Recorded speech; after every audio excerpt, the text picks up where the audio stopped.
The first time I saw her, the sky was bleeding fire. I had thought the galactic war was over, that the last echoes of laser fire and dying fleets had faded into the void.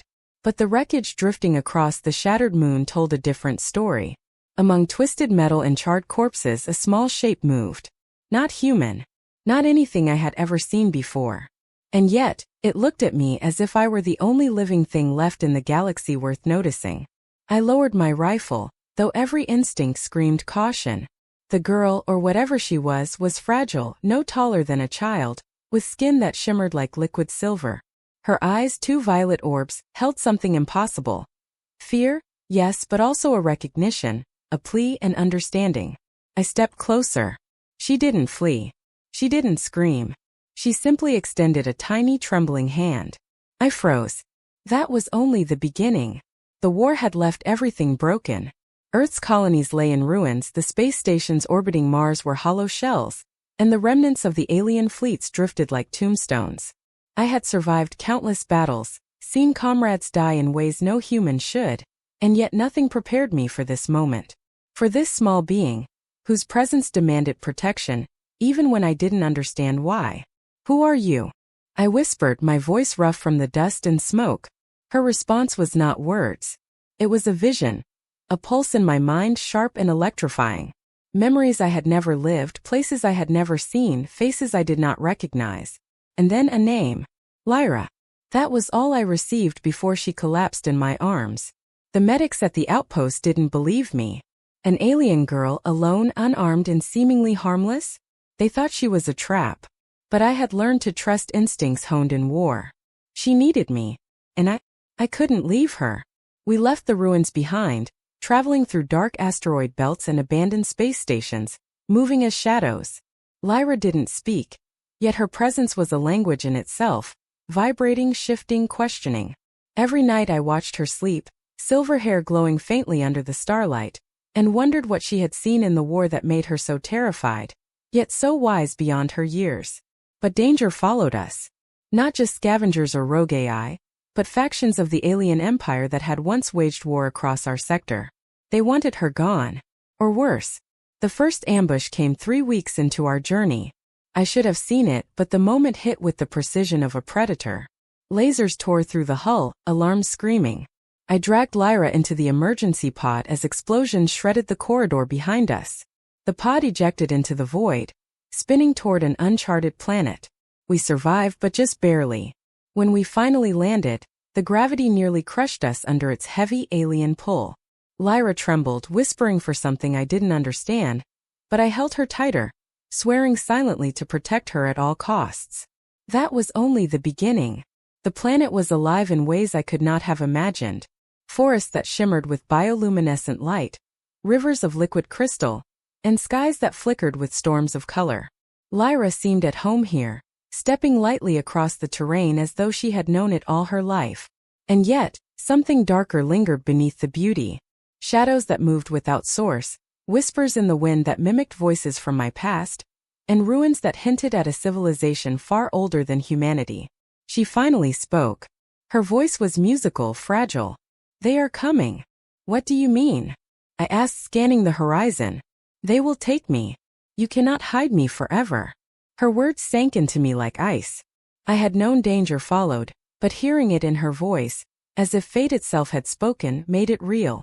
And yet I refused to give in. If they wanted her, they would have to get through me first.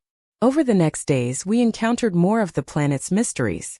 Creatures that bent light around them, trees that seemed to hum with intelligence, and ruins inscribed with symbols that resonated in Lyra's mind.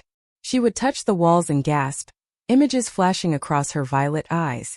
Memories of a world destroyed, a family lost, and powers she didn't fully control. I realized then the truth. She wasn't just a survivor of the war. She was a key, a being of immense knowledge and potential, something both humans and aliens feared and coveted. And I had promised to protect her.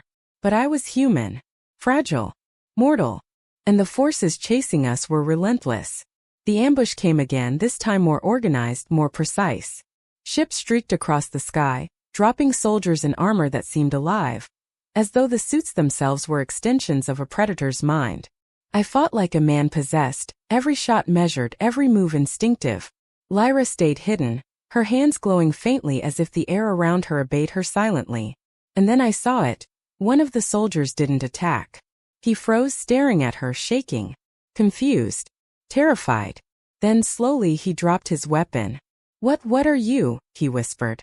I didn't know. I only knew she was mine to protect. That night we hid in the ruins of an ancient city, walls towering above us, carved with the history of a civilization that had vanished long before the war. Lyra finally opened up, showing me visions of her people. An advanced alien race annihilated by their own hubris, leaving her as the last of their kind. She had knowledge embedded in her mind, secrets that could end wars or save worlds. But the trauma, the weight of survival, had left her a child in body, haunted in spirit. I felt an ache I hadn't thought possible. Not for her alone, but for what humanity had lost, and what she had endured. "I won't let them take you," I promised. "No one will." She looked at me then, eyes wide, understanding the depth of my vow. And in that moment, I realized something terrifying and beautiful. She trusted me. Completely. But peace was a fleeting illusion. The planet trembled beneath us as a fleet descended from the clouds, ships bearing the insignia of the alien empire, their intent unmistakable. Lyra trembled, fear mingling with defiance. I knew what I had to do. I couldn't just run. If I ran, she would be captured, and her knowledge lost forever. I had to fight. The battle that followed was unlike any I had experienced. Ships exploded in bursts of fire and metal. Alien weapons collided with human technology, and I moved through the chaos, carrying Lyra through the carnage. She began to hum, a low vibration that shook the air, creating pulses of energy that disarmed our enemies. I realized then, she was not defenseless. Her power was terrifying, beautiful, and wild but uncontrolled. And I understood the truth that had eluded me all this time. Protecting her was not just about keeping her alive. It was about helping her control what she could do, about guiding her through the remnants of a galaxy that had already destroyed so much. In the final confrontation, we faced the leader of the fleet, a being more machine than flesh, whose eyes burned with hate and calculation. Lyra stepped forward, small but unyielding. Her hands glowed, and the air vibrated with energy, her voice rising in a chorus that seemed to bend reality itself. The leader hesitated, then recoiled, unable to comprehend the power in such a fragile form. I stayed at her side, protecting, guiding, and witnessing. And as the fleet retreated, as silence fell over the broken planet, I realized the depth of what we had survived, and what we had become together. We had been through fire, betrayal, and death, yet here we were. Lyra, once lost and alone, now standing with me, not as a child to protect but as a partner, a force of change in a galaxy still trembling from war. The stars above us were silent, vast, and full of possibility. I looked at her, and for the first time I saw not fear or despair but hope. And in that hope I understood something fundamental. Survival was not enough. To protect her was to embrace the impossible, to fight not just for life, but for meaning, for a future no one had dared to imagine. She reached out, touching my arm, and for the first time she smiled. It was a small, fragile thing, but it carried more weight than any victory, any battle, any war. In that smile was the promise of tomorrow, a tomorrow we would face together. And I knew with certainty that whatever the galaxy threw at us next, we would survive. Not because I was strong or she was powerful, but because together we were something more. Something the universe had not anticipated. Something unstoppable.